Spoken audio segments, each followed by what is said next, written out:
निद्राजीत बनने का क्या उपाय है? ನಿದ್ರಾಜಿತರಾಗೋದು ಅಂದ್ರೆ ಅದರ ಅರ್ಥ ಏನಾಗಿರುತ್ತೆ? सब इंद्रियों में मुख्य इंद्रिय कौन सी है? ಎಲ್ಲ ಇಂದ್ರಿಯಗಳಲ್ಲಿ ಮುಖ್ಯ ಇಂದ್ರಿಯ ಯಾವುದಾಗಿದೆ? आंखें। ಕಣ್ಣುಗಳು. आंखें जो हैं वो मुख्य इंद्रिय हैं, ಕಣ್ಣುಗಳೇನಿದೆ ಅದು ಮುಖ್ಯ ಇಂದ್ರಿಯ ಆಗಿದೆ. जो देखने में आती है। ಅದು ನೋಡ್ಲಿಕ್ಕೆ ಕಾಣಿಸುತ್ತೆ. जो इंद्रियां दिखाई पड़ती हैं ಯಾವ ಇಂದ್ರಿಯಗಳು ನೋಡ್ಲಿಕ್ಕೆ ಕಾಣಿಸುತ್ತೆ उन इंद्रियों में मुख्य हैं आंखें। ಆ ಇಂದ್ರಿಯಗಳಲ್ಲಿ ಮುಖ್ಯ ಇಂದ್ರಿಯ ಆಗಿದೆ ಕಣ್ಣು. एक ऐसी इंद्रिय जो दिखाई नहीं पड़ती है वो है मन। ಒಂದು ಆತರ ಇಂದ್ರಿಯ ಇದೆ, ಅದು ಕಾಣಿಸೋದೇ ಇಲ್ಲ, ಅದಾಗಿದೆ ಮನಸ್ಸು. वास्तव में तो वो मुख्य है, ವಾಸ್ತವದಲ್ಲಂತೂ ಅದು ಮುಖ್ಯ ಆಗಿದೆ, लेकिन वो देखने में नहीं आती, ಆದರೆ ಅದು ನೋಡ್ಲಿಕ್ಕೆ ಕಾಣಿಸೋದಿಲ್ಲ. इसलिए आंखें हैं मुख्य। ಅದಕ್ಕೋಸ್ಕರ ಕಣ್ಣುಗಳಾಗಿದೆ ಮುಖ್ಯ. और आंखें की ये खासियत है ಮತ್ತೆ ಆ ಕಣ್ಣುಗಳದ್ದು ಇದು ವಿಶೇಷತೆ ಆಗಿದೆ, कि आंखें बहुत धोखा देती है। ಕಣ್ಣುಗಳು ತುಂಬಾ ಜಾಸ್ತಿ ಮೋಸ ಮಾಡುತ್ತೆ. क्या कोई इंद्रिय इतना धोखा नहीं देती जितना आंखें धोखा देती। ಯಾವ ಇಂದ್ರಿಯಗಳು ಅಷ್ಟು ಮೋಸ ಮಾಡೋದಿಲ್ಲ ಎಷ್ಟು ಕಣ್ಣುಗಳು ಮಾಡುತ್ತೆ. आपको कुछ समझ में आया ನಿಮ್ಗೆ ಏನಾದ್ರೂ ಅರ್ಥ ಆಯ್ತಾ? है? आपने क्या प्रश्न किया? ನೀವೇನ್ ಪ್ರಶ್ನೆಯನ್ನ ಮಾಡಿದ್ದು? निद्रा जीत कैसे बने ನಿದ್ರಾಜಿತರು ಯಾವ ತರ ಆಗ್ಬೇಕು ಅಂತ. हैं? हाँ, तो जो आंखें हैं जो बहुत धोखा देती हैं ಅದಕ್ಕೆ ಬಾಬಾ ಹೇಳ್ತಿದ್ದಾರೆ, ಏನ್ ಕಣ್ಣುಗಳಿದೆ ಏನ್ ತುಂಬಾ ಜಾಸ್ತಿ ಮೋಸ ಮಾಡುತ್ತೆ, उनको वशीभूत करना है। ಅದನ್ನ ವಶೀಭೂತ ಮಾಡ್ಕೋಬೇಕು. क्या वशी आंखों का काम क्या है? देखना। ಕಣ್ಣುಗಳ ಕೆಲಸನೇ ಏನಾಗಿದೆ? ನೋಡೋದು. अगर आंखें बंद हो जाएं ಒಂದ್ ವೇಳೆ ಕಣ್ಣುಗಳು ಮುಚ್ಕೊಂಡ್ಬಿಟ್ರೆ तो देखना भी बंद हो जाएगा। ಅವಾಗ ನೋಡೋದು ನಿಂತು ಬಿಡುತ್ತೆ. तो आंखों का काम क्या हुआ? ಮತ್ತೆ ಕಣ್ಣುಗಳ ಕೆಲಸ ಏನಾಯ್ತು? खत्म हो गया। ಮುಗ್ದೋಯ್ತು. अगर आंखें बंद हो गई तो आंखों का काम बंद हो गया। ಒಂದ್ ವೇಳೆ ಕಣ್ಣುಗಳು ಮುಚ್ಕೊಂಡ್ಬಿಟ್ರೆ ಕಣ್ಣುಗಳ ಕೆಲಸನೇ ಮುಗ್ದೋಯ್ತು. तो आंखों का काम अगर सदैव जारी रखना है ಮತ್ತೆ ಕಣ್ಣುಗಳ ಕೆಲಸವನ್ನ ಯಾವಾಗ್ಲೂ ನಡೆಸ್ತಾ ಇರ್ಬೇಕು ಅಂದ್ರೆ, और अच्छा ही अच्छा देखना है ಮತ್ತೆ ಒಳ್ಳೇದನ್ನೇ ಒಳ್ಳೇದನ್ನ ನೋಡ್ಬೇಕು ಅಂದ್ರೆ तो क्या प्रैक्टिस करें? ಮತ್ತೆ ಏನ್ ಪ್ರಾಕ್ಟೀಸ್ ಮಾಡ್ಬೇಕು? क्या निद्रा जीत बनने की कोशिश करनी है। ನಿದ್ರಾಜಿತರಾಗ್ಲಿಕ್ಕೋಸ್ಕರ ಪ್ರಯತ್ನ ಮಾಡ್ಬೇಕಾಗಿದೆ. और निद्रा जीत तब ही बन सकते हैं ಮತ್ತೆ ನಿದ್ರಾಜಿತರ ಅವಾಗೇ ಆಗ್ಬೋದಾಗಿದೆ जबकि सोते जागते हर समय ಯಾವಾಗ ನಾವು ಮಲಗ್ತಾ ಎದ್ದೇಳ್ತಾ ಎಲ್ಲ ಟೈಮ್ನಲ್ಲೂ ಸಹ सेवा की चाट लगी रहे। ಸೇವೆ ಮಾತೆ ಬುದ್ಧಿಯಲ್ಲಿರ್ಬೇಕು. क्या सेवा के अलावा और हमें कुछ करना ही नहीं है। ಸೇವೆಯನ್ನ ಬಿಟ್ಟು ನಮಗೆ ಬೇರೆ ಏನು ಮಾಡಲೇಬಾರದು. और मन की आंख से तीसरे नेत्र से तीसरी आंख से ಮತ್ತೆ ಮನಸ್ಸಿನ ಕಣ್ಣಿನಿಂದ ಮೂರನೇ ನೇತ್ರದಿಂದ ಮೂರನೇ ಕಣ್ಣಿನಿಂದ सिर्फ एक को ही देखें ಕೇವಲ ಒಬ್ಬರನ್ನೇ ನೋಡಬೇಕು. और किसी को देखते हुए भी न देखें। माने ಬೇರೆ ಯಾರನ್ನು ನೋಡ್ತಾ ಇದ್ರೇನು ಸಹ ನೋಡಬಾರ್ದು. किसी में हमारी दृष्टि उलझे नहीं। ಯಾರಲ್ಲೂ ನಮ್ಮ ದೃಷ್ಟಿ ಸಿಕ್ಕಾಕೋಬಾರ್ದು. अगर ये दो काम पक्के कर दिए ಒಂದ್ ವೇಳೆ ಈ ಎರಡು ಕೆಲಸವನ್ನ ನಾವು ಪಕ್ಕ ಮಾಡ್ಕೊಂಡ್ಬಿಟ್ರೆ तो निद्राजीत जरूर बन जाएंगे। ಅವಾಗ ನಾವು ನಿದ್ರಾಜಿತರಂತೂ ಖಂಡಿತವಾಗಿ ಆಗೋಗ್ತೀವಿ. जितना जितना ये दो काम पक्के होते जाएंगे उतना उतना निद्राजीत बनते जाएंगे। ಎಷ್ಟು ಎರಡು ಕೆಲಸಗಳು ಎಷ್ಟು ಪಕ್ಕ ಆಗ್ತಾ ಹೋಗುತ್ತೋ ಅಷ್ಟೇ ನಾವು ನಿದ್ರಾಜಿತರಾಗ್ತಾ ಹೋಗ್ತೀವಿ. आपने देखा होगा कि क्लास में बहुत से लोग आधे लोग सो जाते हैं। ನೀವು ನೋಡಿರ್ಬೋದು, ಕ್ಲಾಸ್ನಲ್ಲಿ ತುಂಬಾ ಜನಗಳು ಅರ್ಧಕ್ಕಿಂತ ಅರ್ಧ ಜನಗಳು ಮಲ್ಕೊಂಡ್ಬಿಡ್ತಾರೆ. सो जाते हैं ना? ಮಲಗ್ಬಿಡ್ತಾರೆ ಅಲ್ವಾ? है कोई ऐसे भी तो हैं जो बिल्कुल नहीं सोते। ಕೆಲವರು ಈ ತರನು ಇರ್ತಾರೆ ಅಲ್ವಾ, ಅವ್ರು ಸ್ವಲ್ಪನೂ ಸಹ ಮಲ್ಗಲ್ಲ. है कि नहीं है? ಆ ತರನು ಇದ್ದಾರೆ. क्लास चाहे मुरली का हो रहा हो और चाहे याद का क्लास हो रहा हो उनको नींद नहीं आती। ಅಂದ್ರೆ ಕ್ಲಾಸ್ನಲ್ಲಿ ಬಲ್ಲೆ ನೆನಪಿನ ಕ್ಲಾಸ್ ಆಗಿರ್ಲಿ ಅಥವಾ ಮುರಳಿ ಕ್ಲಾಸೇ ಆಗಿರ್ಲಿ, ಆದ್ರೆ ಅವ್ರಿಗೆ ನಿದ್ದೆನೆ ಬರಲ್ಲ. उनके जीवन को ध्यान से देखो। ಅವ್ರ ಜೀವನವನ್ನ ಗಮನ ಕೊಟ್ಟು ನೋಡಿ. याद और सेवा में तीखे हैं या नहीं है? ನೆನಪು ಮತ್ತೆ ಸೇವೆಯಲ್ಲಿ ತೀಕ್ಷ್ಣರಾಗಿದ್ದಾರೋ ಇಲ್ವೋ?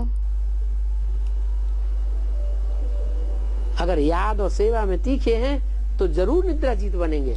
ಮತ್ತು ನೆನಪು ಸೇವೆಯಲ್ಲಿ ತೀಕ್ಷ್ಣರಾಗಿದ್ದರೆ ಖಂಡಿತವಾಗಿ ನಿದ್ರಾಜಿತರಾಗ್ತಾರೆ।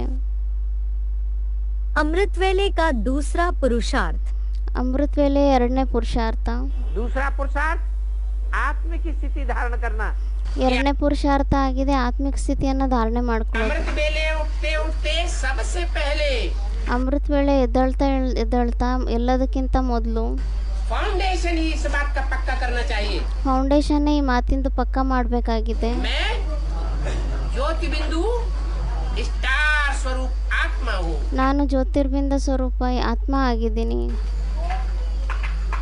अपने भ्रुकुटी के मध्य में 10-15 मिनट भी ನಮ್ಮ ಭ್ರುಕುಟಿಯ ಮಧ್ಯದಲ್ಲಿ 10 ನಿಮಿಷ 15 ನಿಮಿಷನಾದರೂ खींच करके भी ಎಳೆದ್ಬಿಟ್ಟು ಪ್ರಯತ್ನ ಮಾಡಿ स्टार को देखना चाहिए। ಸ್ಟಾರನ್ನು ನೋಡಬೇಕಾಗಿದೆ। प्रैक्टिस करनी चाहिए। सवेरे का टाइम ಪ್ರಾಕ್ಟೀಸ್ ಮಾಡಬೇಕಾಗಿದೆ। बहुत ही अच्छा है। जो नेमी होते हैं वह सवेरे उठते हैं। कोई बिस्तरे से उठ जल्दी हाथ मुंह धोकर भागते हैं क्लास में। याद करने का खिर ही नहीं। मुरली तारीख 11 फरवरी 1969 पृष्ठ 1 अंक। ಬೆಳಗಿನ ಟೈಮ್ ತುಂಬಾ ಒಳ್ಳೆಯದಾಗಿರುತ್ತೆ। ಯಾರು ನೇಮಿ ಆಗಿರ್ತಾರೆ ಅವರು ಬೆಳಗ್ಗೆ ಎದ್ದೇಳ್ತಾರೆ। ಕೆಲವರು ಹಾಸಿಗೆಯಿಂದ ಎದ್ಬಿಟ್ಟು ಬೇಗ ಕೈ ಮುಖ ಎಲ್ಲ ತೊಳ್ಕೊಂಡು ಓಡ್ತಾರೆ ಕ್ಲಾಸಲ್ಲಿ। ನೆನ್ಪು ಮಾಡುವಂಥ ವಿಧಿನೇ ಗೊತ್ತಿಲ್ಲ। ಮುರಳಿ ತಾರೀಖ್ 11/2/69 ಪೇಜ್ ನಂಬರ್ 1 ಅಂತ್ಯ। ये अमृत वेला जो है वो मन को एकाग्र करने का फाउंडेशन वेला है। ಈ ಅಮೃತ ವೇಳೆ ಏನಿದೆ ಇದು ಮನಸ್ಸನ್ನು ಏಕಾಗ್ರ ಮಾಡುವಂಥ ಫೌಂಡೇಶನ್ನಿನ ಟೈಮ್ ಆಗಿದೆ। सवेरे सवेरे उठ करके और सब बातें भूल जानी चाहिए। ಬೆಳಗ್ಗೆ ಎದ್ಬಿಟ್ಟು ಎಲ್ಲ ಮಾತುಗಳನ್ನು ಮರೆತು ಬಿಡಬೇಕು। आंख खुली और मैं आत्मा स्टार। ಕಣ್ ತೆರೆದ ತಕ್ಷಣನೇ ನಾನು ಆತ್ಮ ಸ್ಟಾರ್ ಆಗಿದ್ದೀನಿ। बिंदु भ्रुकुटी के मध्य में ನಾನು ಆತ್ಮ ಸ್ಟಾರ್ ಜ್ಯೋತಿರ್ಬಿಂದು ಆಗಿದ್ದೀನಿ ಭ್ರುಕುಟಿಯ ಮಧ್ಯದಲ್ಲಿ। ये स्टार चमकता है, याद करो।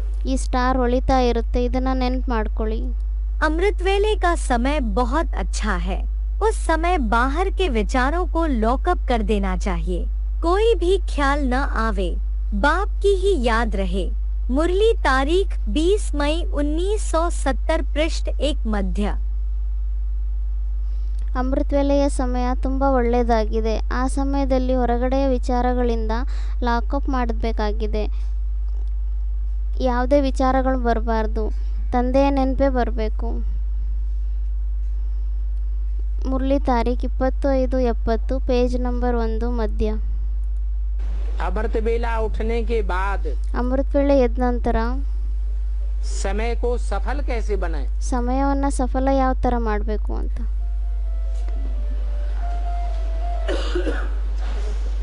अमृत वेला उठ तो गए, ಅದಕ್ಕೆ ಬಾಬಾ ಹೇಳ್ತಿದ್ದಾರೆ ಅಮೃತ ವೇಳೆ ಎದ್ದೇಳೋದೇನೋ ಎದ್ಬಿಡ್ತಾರೆ।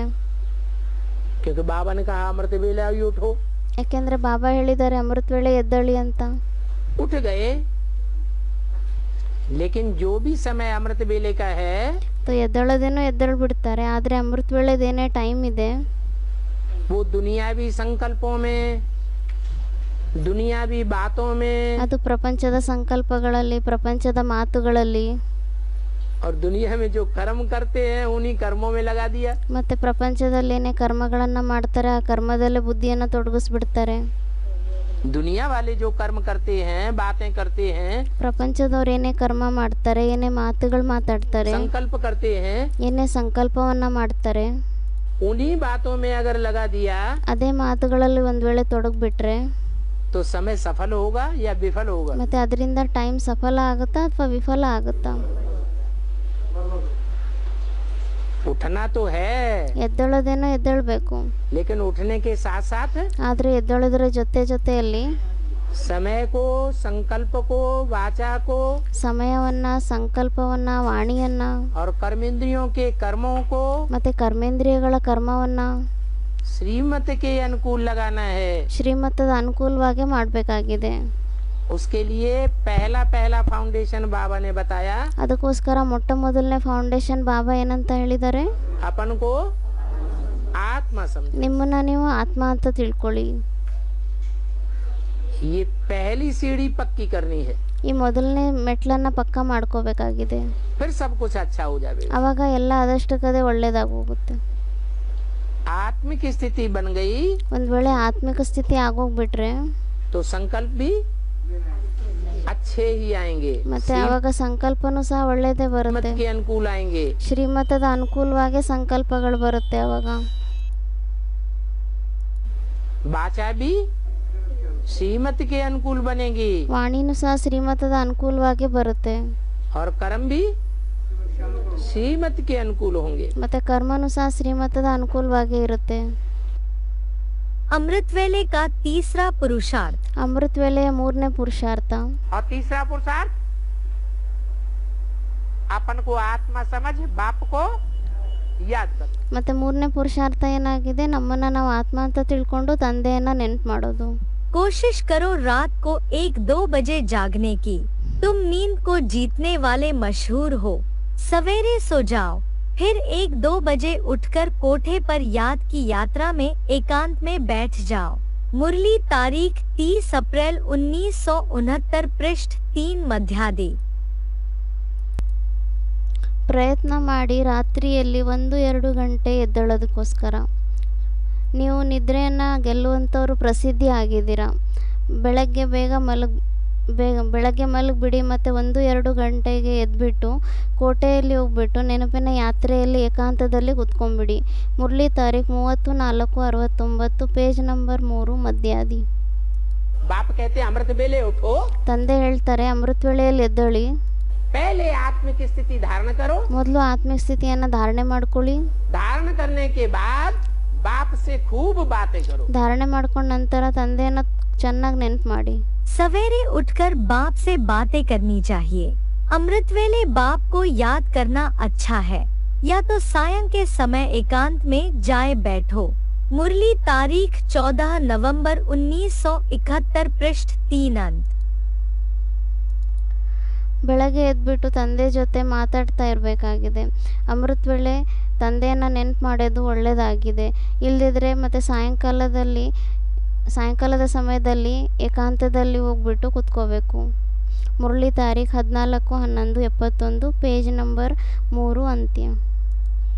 अमृत वेले एक बार उठने के बाद फिर सोने से क्या शूटिंग होती है? ಅಮೃತ ವೇಳೆ ಒಂದ್ಸತಿ ಎದ್ದ ನಂತರ ಮತ್ತೆ ಮಲಗಿದ್ರೆ ಅದ್ರದ್ದೇನು ಶೂಟಿಂಗ್ ಆಗುತ್ತೆ ಅಂತ. आज 2 बजे उठते ना हमने अमृत वेले में, फिर 2 घंटे के बाद में 4-4:30 बजे थोड़ा सा नींद आ जाता है, तो क्या करना चाहिए? ಅವ್ರು ಹೇಳ್ತಿದ್ದಾರೆ ನಾವು ಅಮೃತ ವೇಳೆ 1 ಗಂಟೆ 2 ಗಂಟೆಗೆ ಎದ್ದೇಳ್ತೀವಿ, ಮತ್ತು 4 ಗಂಟೆ ಆ ಥರ ಸ್ವಲ್ಪ ನಿದ್ದೆ ಬಂದ್ಬಿಡುತ್ತೆ, 5 ಗಂಟೆ ಆ ಥರ. ಅವಾಗ ಮತ್ತೆ ಏನು ಮಾಡಬೇಕಾಗಿದೆ ಅದಕ್ಕೆ ಅಂತ. तो कुछ नहीं है, ध्यान देना चाहिए. हमने 84 जन्म लिए, मुर्गा मुर्गी का भी जन्म लिया होगा. ಅದಕ್ಕೆ ಬಾಬಾ ಹೇಳ್ತಾರೆ ಗಮನ ಕೊಡಬೇಕಾಗಿದೆ. ನಾವು 84 ಜನ್ಮಗಳನ್ನು ತೊಗೊಂಡಿದ್ದೀವಿ. ಆ 84 ಜನ್ಮಗಳಲ್ಲಿ ಕೋಳಿ ಹುಂಜದ ಥರನೂ ಜನ್ಮ ತೊಗೊಂಡಿರಬೇಕು, ಅದಕ್ಕೆ ನಿದ್ದೆ ಬರ್ತಾ ಇದೆ ಅಂತ. मुर्गा मुर्गी बांग देते हैं, दूसरों को जगा देते हैं. ಯಾವ ಥರ ಕೋಳಿ ಹುಂಜ ಇರುತ್ತೆ ಅದೇನು ಮಾಡುತ್ತೆ, ಅದು ಬೇರೆಯವರಿಗೆ ಎಬ್ಬಿಸ್ಬಿಡುತ್ತೆ ಮತ್ತು ಸ್ವಯಂ ಹೋಗಿ ಮಲ್ಕೊಂಡ್ಬಿಡುತ್ತೆ. सो जाते हैं. ಮತ್ತೆ ಸ್ವಯಂ ಹೋಗಿ ಅದು ಮಲ್ಕೊಂಡ್ಬಿಡುತ್ತೆ ಅದಕ್ಕೆ ಅಂತ.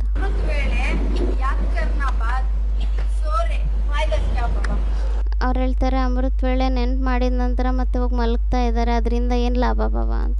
मुर्गा क्या करता है? ಅದಕ್ಕೆ ಬಾಬಾ ಹೇಳ್ತಿದ್ದಾರೆ ಕೋಳಿ ಏನು ಮಾಡುತ್ತೆ. मुर्गा सभी को जगाता है 2 बजे 3 बजे बीच बीच में अमृत वेले बांग लगाता रहता है, खुद सो जाता है.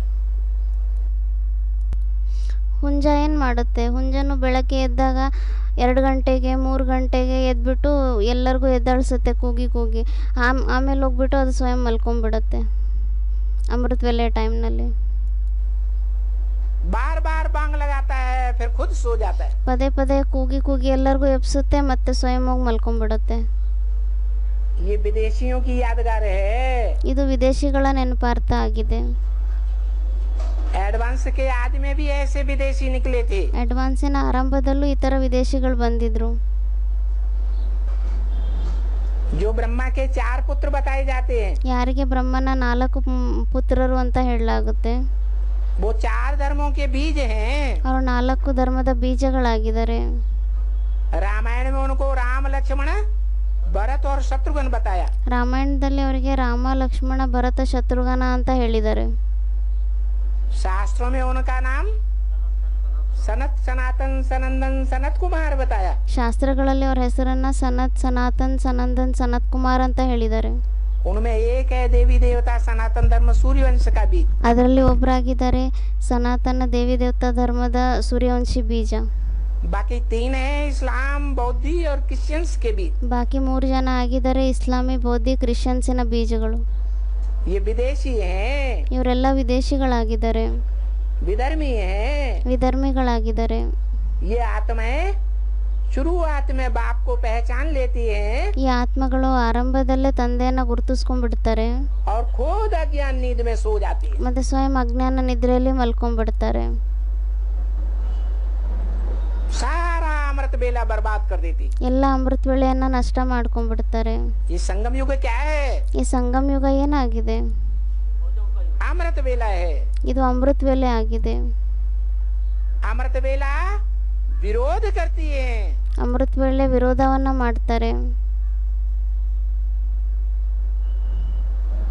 तो उनकी यादगार शास्त्रों में दिखाई गई है, ಅದಕ್ಕೆ ಮತ್ತೆ ಅವ್ರ ನೆನಪಾರ್ಥವನ್ನ ಶಾಸ್ತ್ರಗಳಲ್ಲೂ ಸಹ ತೋರಿಸಿದ್ದಾರೆ, हिस्ट्री में दिखाई गई है। ಹಿಸ್ಟ್ರಿಯಲ್ಲೂ ಸಹ ತೋರಿಸಿದ್ದಾರೆ. अलेक्जेंडर की सेना देखी कभी? ಯಾವತ್ತಾದ್ರೂ ಅಲೆಕ್ಸಾಂಡರಿನ ಸೈನ್ಯನ ನೋಡಿದೀರಾ? अलेक्जेंडर जो चाणक्य चंद्रगुप्त के जमाने में आया था, ಅಲೆಕ್ಸಾಂಡರ್ ಯಾರು ಚಾಣಕ್ಯ ಮತ್ತೆ ಚಂದ್ರಗುಪ್ತನ ಟೈಮ್ನಲ್ಲಿ ಬಂದಿದ್ದ. उसकी सेना को जो ताज दिखाया जाता है ಅವ್ರ ಸೈನಿಕರಿಗೆ ಏನ್ ಕಿರೀಟವನ್ನ ತೋರಿಸಲಾಗುತ್ತೆ, वो कौन से पक्षी का दिखाया जाता ಅದು ಯಾವ ಪಕ್ಷಿ ತೋರಿಸಲಾಗುತ್ತೆ? है? मुर्गे का दिखाया जाता है। ಹುಂಜದ್ದೇ ತೋರಿಸಲಾಗುತ್ತೆ. कहाँ की यादगार है? ಇದು ಎಲ್ಲಿಯ ನೆನಪಾರ್ಥ ಆಗಿದೆ? ये संगम युग की यादगार है। ಇದು ಸಂಗಮ ಯುಗದ್ದೇ ನೆನಪಾರ್ಥ ಆಗಿದೆ. ये विदेशी जो बीज रूप आत्माएं हैं, ಈ ವಿದೇಶಿ ಯಾರು ಬೀಜರೂಪ ಆತ್ಮಗಳಾಗಿದ್ದಾರೆ उनको ही फॉलो किया है। ಅವರನ್ನೇ ಫಾಲೋ ಮಾಡಿದ್ದಾರೆ. विदेशियों को उनको बीज रूपों को बाप कहा जाता है। ವಿದೇಶಿಗಳಿಗೆ ಅವರಿಗೆ ಬೀಜರೂಪರಿಗೆ ತಂದೆ ಅಂತ ಹೇಳಲಾಗುತ್ತೆ. दुनिया के सभी विदेशी विधर्मियों के वो बाप हैं। ಪ್ರಪಂಚದಲ್ಲಿರೋ ಎಲ್ಲ ವಿದೇಶಿ ವಿಧರ್ಮಿಗಳು ಯಾರೇ ಇದ್ದಾರೆ ಅವ್ರಿಗೆ ಅವ್ರ ತಂದೆ ಆಗಿದ್ದಾರೆ.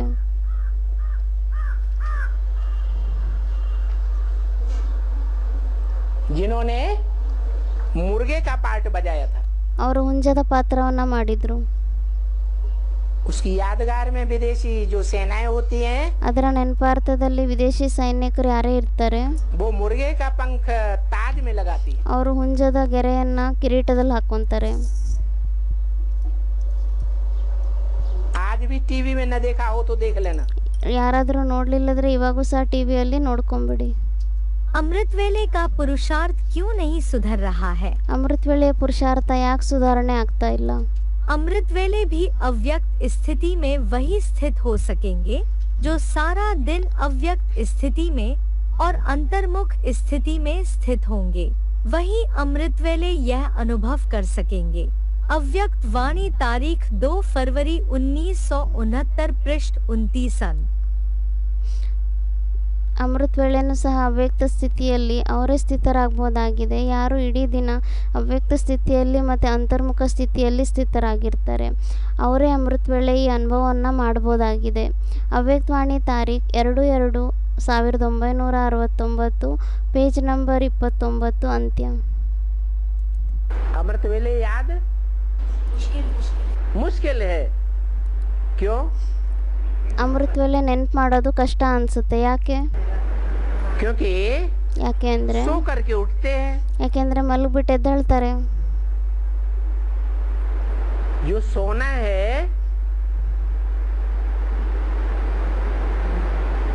वो रावण के भाई का गुण धर्म है।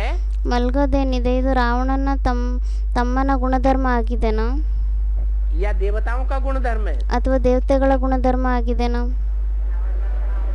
रावण के भाई का गुण धर्म, ರಾವಣನ ತಮ್ಮನ ಗುಣಧರ್ಮ ಆಗಿದೆ. अमृत वेले जागृत स्थिति में अनुभव नहीं करते, मजबूरी से व कभी सुस्ती कभी चुस्ती के रूप में बैठते तो पुजारी भी मजबूरी से या सुस्ती से पूजा करेंगे, विधि पूर्वक पूजा नहीं करेंगे। अव्यक्त वाणी तारीख 17 अक्टूबर 1987 पृष्ठ 88 मध्य। ಅಮೃತ ವೇಳೆ ಜಾಗೃತ ಸ್ಥಿತಿಯಲ್ಲಿ ಅನುಭವವನ್ನು ಮಾಡೋದಿಲ್ಲ, ಒತ್ತಾಯಪೂರ್ವಕವಾಗಿ ಅಥವಾ ಒಂದೊಂದ್ಸತಿ ಸುಸ್ತಾಗಿ ಒಂದೊಂದ್ಸತಿ ಫ್ರೆಶ್ ಆಗಿ ಆ್ಯಕ್ಟಿವ್ ಆಗಿ ಕೂತ್ಕೊತೀರ. ತೊ ಅದೇ ಥರ ಪೂಜಾರಿನೂ ಸಹ ಒತ್ತಾಯದಿಂದ ಅಥವಾ ಸುಸ್ತಾಗ್ಬಿಟ್ಟು ಪೂಜೆ ಮಾಡ್ತಾರೆ, ವಿಧಿಪೂರ್ವಕವಾಗಿ ಪೂಜೆ ಮಾಡೋದಿಲ್ಲ. ಅವ್ಯಕ್ತವಾಣಿ ತಾರೀಖ್ 17/10/87 ಪೇಜ್ ನಂಬರ್ 88 ಮಧ್ಯ. बाप की पहचान भी है, फिर अमृत वेला क्यों नहीं होता? ತಂದೆ ಪರಿಚಯನೂ ಇದೆ, ಮತ್ತೆ ಅಮೃತ ವೇಳೆ ಯಾಕೆ ಆಗೋದಿಲ್ಲ? कोई अमृत वेले के पुरुषार्थ से पूरा संतुष्ट क्यों नहीं है? ಯಾರು ಅಮೃತ ವೇಳೆಯ ಪುರುಷಾರ್ಥದಿಂದ ಪೂರ್ತಿ ಸಂತುಷ್ಟರಾಗಿಲ್ಲ, ಯಾಕೆ?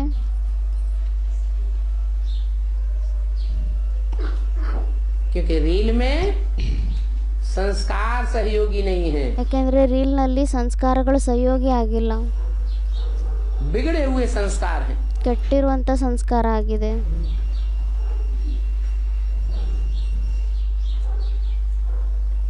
तो श्रेष्ठ संस्कार शक्ति का आह्वान करना पड़े। ಮತ್ತೆ ಶ್ರೇಷ್ಠ ಸಂಸ್ಕಾರ ಶಕ್ತಿಯ ಆಹ್ವಾನನ ಮಾಡಬೇಕಾಗುತ್ತೆ.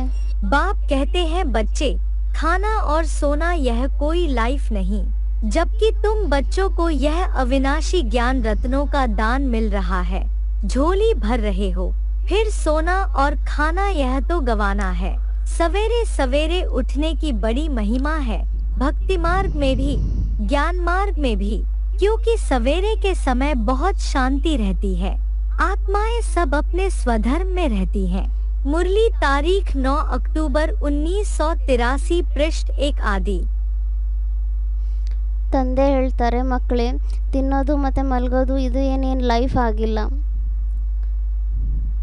ವಾಸ್ತವದಲ್ಲಂತೂ ನಿಮ್ಮ ಮಕ್ಕಳಿಗೆ ಇದು ಅವಿನಾಶಿ ಜ್ಞಾನರತ್ನಗಳ ದಾನ ಸಿಗ್ತಾ ಇದೆ, ಜೋಳಿಗೆಯನ್ನು ತುಂಬ್ಕೊತಾ ಇದ್ದೀರಾ.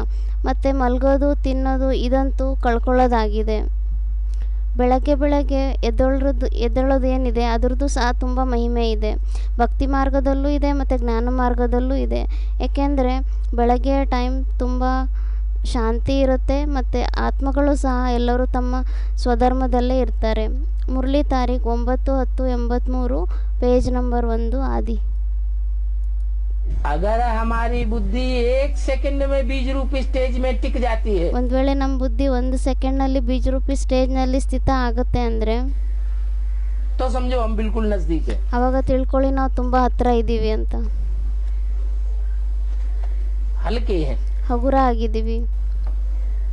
और बार बार प्रयत्न करने पर भी ಮತ್ತು ಪದೇ ಪದೇ ಪ್ರಯತ್ನ ಮಾಡಿದ್ರೇನು ಸಹ बाप याद ही नहीं आता। ತಂದೆ ನೆನಪೇ ಬರಲ್ಲ.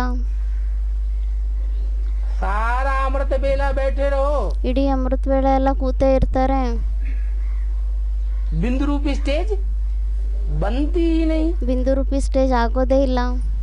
तो इससे क्या साबित होता है? ಮತ್ತೆ ಇದರಿಂದ ಏನು ಸಿದ್ಧ ಆಗುತ್ತೆ?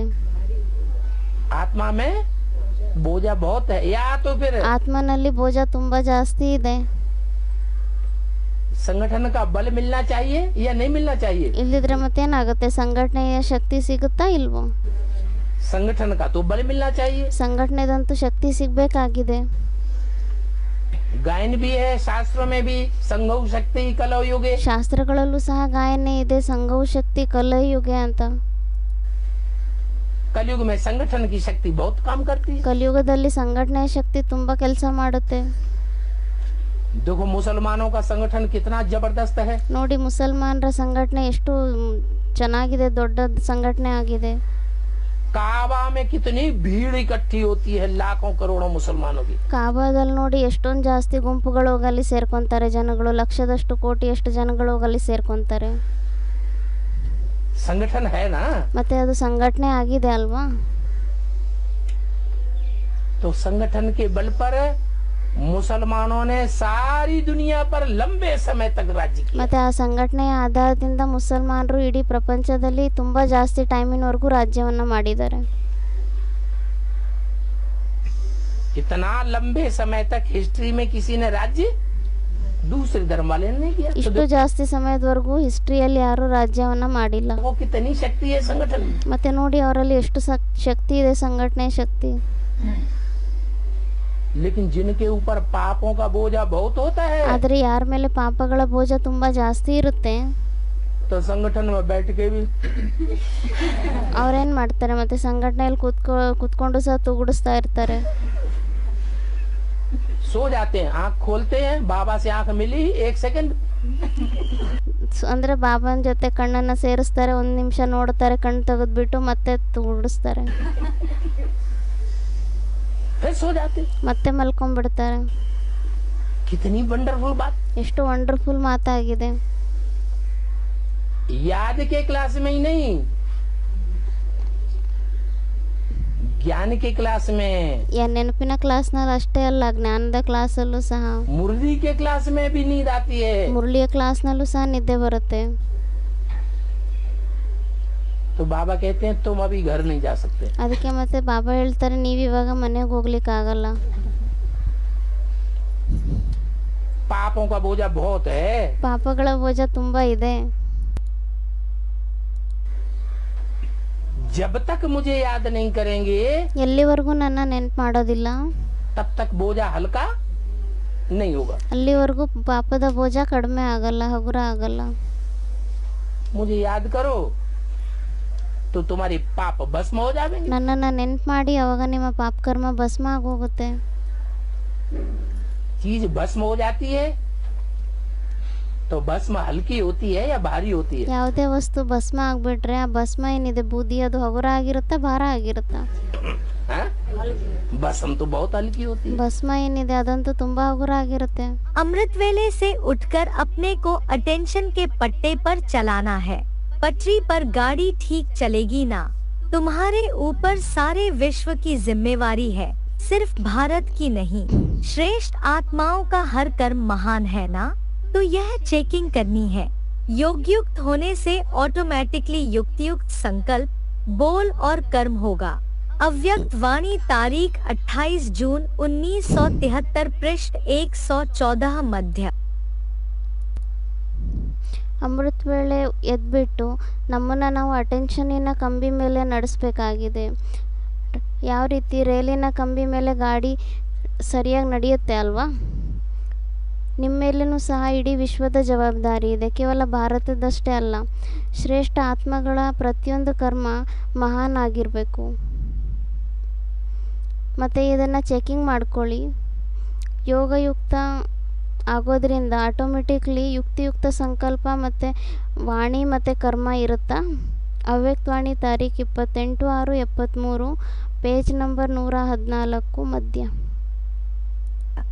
कैसे जाने कि अमृत वेले का पुरुषार्थ अच्छा हो रहा है या नहीं? ನಾವು ಯಾವ ರೀತಿ ತಿಳ್ಕೊಬೋದು ಅಮೃತ ವೇಳೆಯ ಪುರುಷಾರ್ಥ ನಮ್ಮದು ಚೆನ್ನಾಗಿ ಆಗ್ತಾ ಇದೆನೋ ಇಲ್ವೋ ಅಂತ.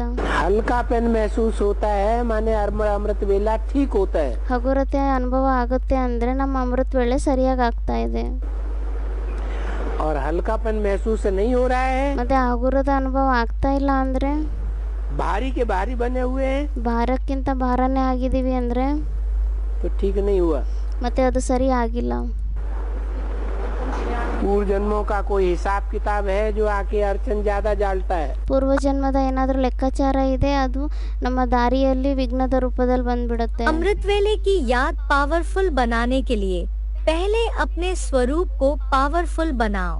चाहे बिंदु रूप हो बैठो, चाहे फरिश्ता स्वरूप हो बैठो। अव्यक्त वाणी तारीख 29 मार्च 1981 पृष्ठ 106 आदि। ಅಮೃತ ವೇಳೆಯ ನೆನಪನ್ನು ಪವರ್ಫುಲ್ ಮಾಡಲಿಕ್ಕೋಸ್ಕರ ಮೊಟ್ಟ ಮೊದಲು ನಿಮ್ಮ ಸ್ವರೂಪವನ್ನು ನೀವು ಪವರ್ಫುಲ್ ಮಾಡ್ಕೊಳ್ಳಿ. ಭಲೆ ಬಿಂದು ರೂಪ ಆಗಿ ಕೂತ್ಕೊಳ್ಳಿ ಅಥವಾ ಫರಿಸ್ತಾ ಸ್ವರೂಪ ಆಗಿ ಕೂತ್ಕೊಳ್ಳಿ. ಅವ್ಯಕ್ತವಾಣಿ ತಾರೀಖು 29/3/81 ಪೇಜ್ ನಂಬರ್ 106 ಆದಿ. सफल अमृत वेला की निशानी क्या होगी? ಸಫಲ ಅಮೃತ ವೇಳೆಯ ಗುರುತೇನಾಗಿರುತ್ತೆ? अमृत वेला फाउंडेशन का वेला है। ಅಮೃತ ವೇಳೆ ಫೌಂಡೇಶನಿನ ಟೈಮ್ ಆಗಿದೆ. अगर फाउंडेशन अच्छा होता है तो बिल्डिंग भी मजबूत बनती है। ಒಂದು ವೇಳೆ ಫೌಂಡೇಶನ್ ಚೆನ್ನಾಗಿದ್ರೆ ಬಿಲ್ಡಿಂಗ್ ಸಹ ಗಟ್ಟಿಯಾಗುತ್ತೆ. तो निशानी यही है ಮತ್ತು ಅದರ ಗುರುತೇ ಇದೇ ಆಗಿದೆ. कि सारा दिन ऑटोमेटिक की अवस्था बनेगी, ಇಡೀ ದಿನ ಆಟೋಮೆಟಿಕ್ ಆಗಿ ಇದೇ ತರ ಅವಸ್ಥೆ ತಯಾರಾಗಿರುತ್ತೆ. सारा दिन आत्मिक स्थिति बनी रहेगी. ಇಡೀ ದಿನದಲ್ಲಿ ಆತ್ಮ ಸ್ಥಿತಿ ಆಗಿರುತ್ತೆ. बहुत अच्छा अमृत वेला होगा, ತುಂಬಾ ಚೆನ್ನಾಗಿ ನಮ್ಮ ಅಮೃತ ವೇಳೆ ಆದ್ರೆ बहुत अच्छी आत्मिक स्मृति पक्की की होगी. ತುಂಬಾ ಚೆನ್ನಾಗಿ ಆತ್ಮಿಕ ಸ್ಮೃತಿಯನ್ನ ಪಕ್ಕ ಮಾಡ್ಕೊಂಡಿದ್ರೆ मैं आत्मा हूँ, ನಾನು ಆತ್ಮ ಆಗಿದ್ದೀನಿ, ये फाउंडेशन पक्का पड़ गया होगा, ಈ ಫೌಂಡೇಶನ್ ಪಕ್ಕ ಆಗೋಗ್ಬಿಟ್ಟಿದ್ರೆ तो सारा दिन आत्मिक स्मृति याद आती है. ಮತ್ತೆ ಇಡೀ ದಿನದಲ್ಲಿ ಆತ್ಮಿಕ ಸ್ಮೃತಿನೇ ನೆನಪಿಗೆ ಬರ್ತಾ ಇರುತ್ತೆ. अमृत वेले को सुधारना क्यों जरूरी है? ಅಮೃತ ವೇಳೆಯನ್ನ ಸುಧಾರಣೆ ಮಾಡೋದ್ರ ಅವಶ್ಯಕತೆ ಯಾಕಿದೆ?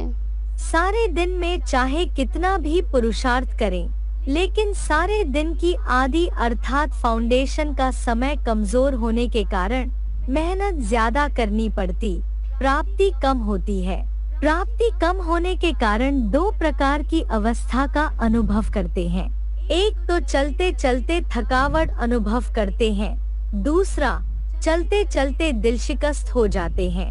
अव्यक्त वाणी तारीख 17 दिसंबर 1979 पृष्ठ 125 संत 126 आदि.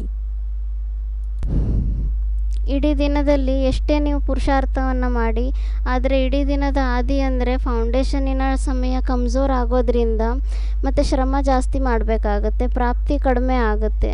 ಪ್ರಾಪ್ತಿ ಕಡಿಮೆ ಆಗೋ ಕಾರಣದಿಂದ ಎರಡು ಪ್ರಕಾರದ ಅವಸ್ಥೆ ಅನುಭವವನ್ನು ಮಾಡ್ಕೊತೀರ. ಒಂದಂತೂ ನಡೀತಾ ನಡೀತಾ ಸುಸ್ತಿನ ಅನುಭವ ಆಗುತ್ತೆ, ಮತ್ತು ಇನ್ನೊಂದು ನಡೀತಾ ನಡೀತಾ ಉದಾಸೀನರಾಗೋಗ್ತೀರ.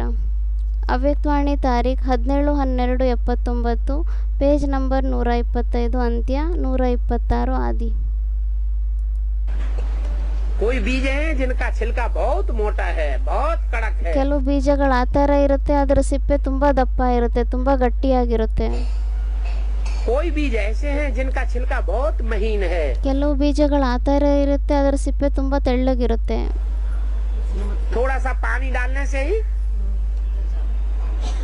खत्म हो जाता है. ಸ್ವಲ್ಪ ನೀರು ಹಾಕೋದ್ರಿಂದನೇ ಎಲ್ಲ ಹೊರಟೋಗ್ಬಿಡುತ್ತೆ. यह पानी ज्ञान जल. ಇದಾಗಿದೆ ಜ್ಞಾನ ಜಲ.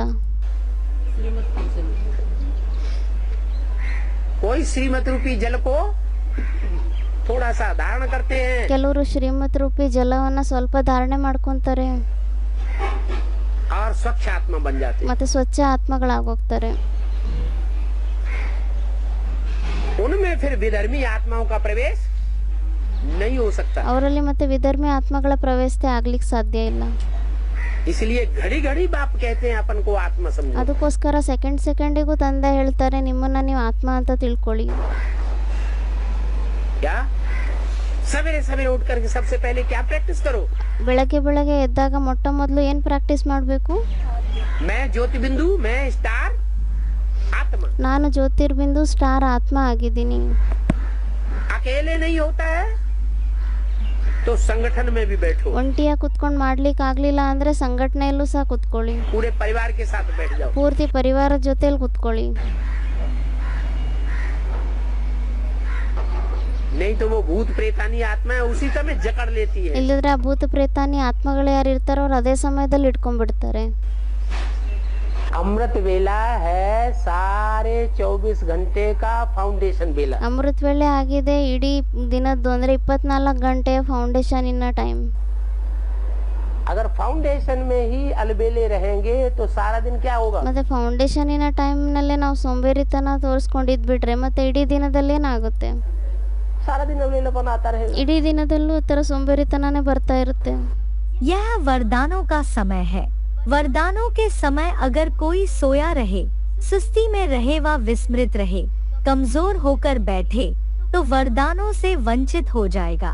अव्यक्त वाणी तारीख 7 मई 1984 पृष्ठ 299 मध्य.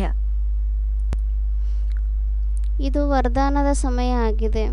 ವರದಾನದ ಸಮಯದಲ್ಲಿ ಒಂದು ವೇಳೆ ಯಾರಾದರೂ ಮಲಗಿದ್ರೆ, ಸುಸ್ತಾಗಿದ್ದರೆ ಅಥವಾ ವಿಸ್ಮೃತರಾಗಿದ್ದರೆ ಅಥವಾ ಕಮ್ಜೋರಾಗಿ ಕುತ್ಕೊಂಡ್ರೆ ಮತ್ತು ವರದಾನಗಳಿಂದ ದೂರ ಆಗೋಗ್ತೀರಾ.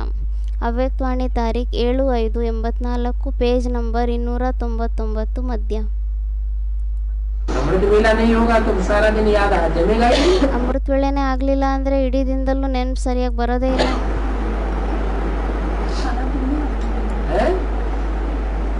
सारा दिन अगर याद जमानी है तो अमृत वेला आत्म की स्थिति जरूर पक्की करनी है। ಇಡೀ ದಿನದಲ್ಲಿ ನಮ್ಮ ಅವಸ್ಥೆ ಚೆನ್ನಾಗಿರಬೇಕು, ನೆನಪಿನ ಅವಸ್ಥೆ ಅಂದರೆ ಅಮೃತ ವೇಳೆ ಫೌಂಡೇಶನನ್ನು ಸರಿ ಮಾಡಬೇಕು. ಆವಾಗ ಅಮೃತ ವೇಳೆ ಟೈಮ್ನಲ್ಲಿ ಚೆನ್ನಾಗಿ ನೆನಪು ಮಾಡಬೇಕು. कम से कम 10 मिनट तो जरूर हो। ಖಂಡಿತವಾಗಿ ಹೆಚ್ಚಿಗಿಂತ ಹೆಚ್ಚು ಅಂದರೆ 10 ನಿಮಿಷ ಆದರೂ ಖಂಡಿತವಾಗಿ ಮಾಡಲೇಬೇಕು. उठते ही उठते कुछ नहीं याद आए, मैं आत्मा ज्योतिर्बिंदु स्टार। ಎದ್ದ ತಕ್ಷಣ ನಮಗೇನು ನೆನಪು ಬರಬಾರ್ದು, ನಾನು ಆತ್ಮ ಜ್ಯೋತಿರ್ಬಿಂದು ಸ್ಟಾರ್ ಅಷ್ಟೇ, ಇನ್ನೇನು ನೆನಪು ಬರಬಾರ್ದು. सब जानते हैं कि अमृत वेला सुधरेगा तो सब सुधर जाएगा। ಈ ಮಾತಂತೂ ಎಲ್ಲರಿಗೂ ಗೊತ್ತಿದೆ, ಎಲ್ಲರೂ ತಿಳ್ಕೊತಾರೆ ನಮ್ದು ಅಮೃತ ವೇಳೆ ಸುಧಾರಣೆ ಆಗಿಬಿಟ್ರೆ ಎಲ್ಲನೇ ಸುಧಾರಣೆ ಆಗಿಬಿಡುತ್ತೆ ಅಂತ. अगर कोई को नौकरी मिल जाए 10,000, 20,000, 50,000 की, ಒಂದು ವೇಳೆ ಯಾರಿಗಾದ್ರೂ ನೌಕರಿ ಸಿಕ್ಬಿಟ್ರೆ 10,000, 20,000, 50,000, अमृत वेला काम करने के लिए ಅಮೃತ ವೇಳೆ ಕೆಲಸ ಮಾಡುವಂಥ ನೌಕರಿ ಸಿಕ್ಬಿಟ್ರೆ तो जागरण करेंगे या नहीं करेंगे? ಮತ್ತೆ ಅವಾಗ ಜಾಗರಣೆಯನ್ನು ಮಾಡ್ತಿರೋ ಇಲ್ವೋ? कहीं नौकरी से न निकाल दिया जाए। ಅಂದರೆ ಅವಾಗ ಮಾಡ್ತೀರಲ್ವಾ, ಇಲ್ಲದ್ರೆ ನೌಕರಿಯಿಂದ ನಮ್ಮನ್ನು ತೆಗೆದು ಹಾಕ್ತಾರೆ ಅನ್ನೋ ಭಯದಿಂದ ಮಾಡ್ತೀರಾ? और यहाँ तो जानते हैं ये तो कौड़ियों की कमाई है। ಮತ್ತೆ ಇಲ್ಲಂತೂ ತಿಳ್ಕೊತಾ ಇದ್ದೀರಾ ನೀವು, ಇದಂತೂ ನಿಮ್ಮದು ಕೌಡಿಗಳ ಸಂಪಾದನೆ ಆಗಿದೆ. अभी तो हम जन्म जन्मांतर के लिए हीरे मोती ले रहे हैं। ಈಗಂತೂ ನಾವು ಜನ್ಮ ಜನ್ಮಾಂತರಕ್ಕೋಸ್ಕರ ವಜ್ರ ವೈಡೂರ್ಯ ರತ್ನ ಮುತ್ತುಗಳನ್ನು ತಗೊತಾ ಇದ್ದೀವಿ. फिर भी अमृत वेले पर इतना ध्यान नहीं देते हैं। ಆದರೂ ಸಹ ಅಮೃತ ವೇಳೆ ಮೇಲೆ ಅಷ್ಟು ಗಮನ ಕೊಡೋದಿಲ್ಲ. वो अलवेलापन नहीं कहेंगे तो क्या कहेंगे? ಮತ್ತೆ ಅದಕ್ಕೆ ಸೋಂಬೇರಿತನ ಅಂತ ಹೇಳಿಲ್ಲದ್ರೆ ಮತ್ತೆ ಇನ್ನೇನಂತ ಹೇಳಲಾಗುತ್ತೆ? अलवेलापन आता है तो सुस्ती भी आती है। ಸೋಂಬೇರಿತನ ಬಂದ್ಬಿಟ್ರೆ ಮತ್ತೆ ಸುಸ್ತಿಯ ಅನುಭವನೂ ಆಗುತ್ತೆ. अलवेलापन नहीं तो सुस्ती भी भाग जाती है। ಸೋಂಬೇರಿತನ ಇಲ್ಲ ಅಂದ್ರೆ ಸುಸ್ತು ಸಹ ಓಡೋಗ್ಬಿಡುತ್ತೆ. अगर बोला कि अमृत वेला सफल करो और अमृत वेला सफल नहीं किया, ಬಾಬಾ ಅಂತೂ ಹೇಳ್ತಾರೆ ಅಮೃತ ವೇಳೆಯನ್ನ ಸಫಲ ಮಾಡ್ಕೊಳ್ಳಿ ಅಂತ, ಆದ್ರೆ ಅಮೃತ ವೇಳೆಯನ್ನಂತೂ ಸಫಲ ಮಾಡ್ಕೊಂಡಿಲ್ಲ, गफलत करते रहे, ಹುಡುಗಾಟಿಕೆಯನ್ನ ಮಾಡ್ತಾ ಇರ್ತಾರೆ. थोड़ा और सो ले, ಸ್ವಲ್ಪ ಇನ್ನೂ ಮಲ್ಕೊಂಡ್ಬಿಡೋಣ ಅಂತ.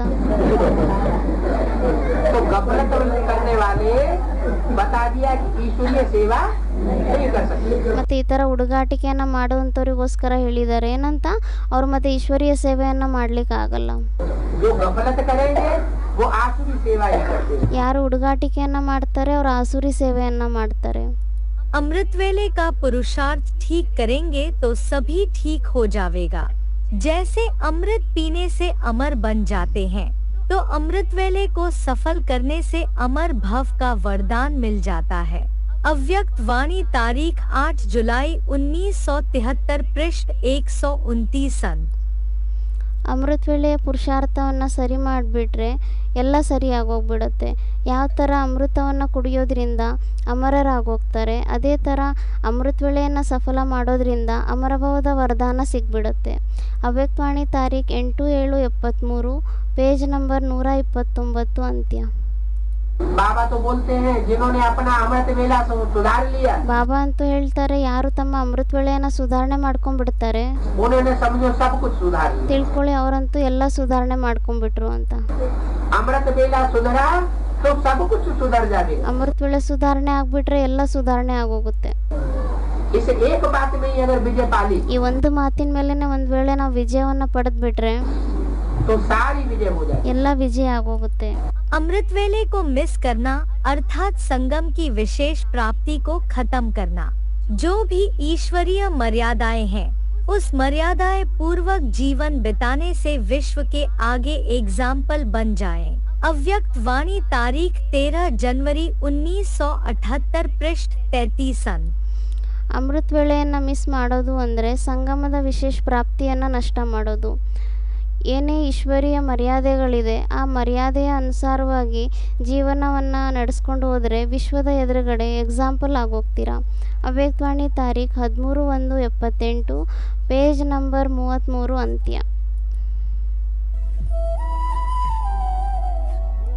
ಓಂ ಶಾಂತಿ. ಸೆಲೆಕ್ಟೆಡ್ ಪಾಯಿಂಟ್ ನಂಬರ್ ಆಗಿತ್ತು 3255.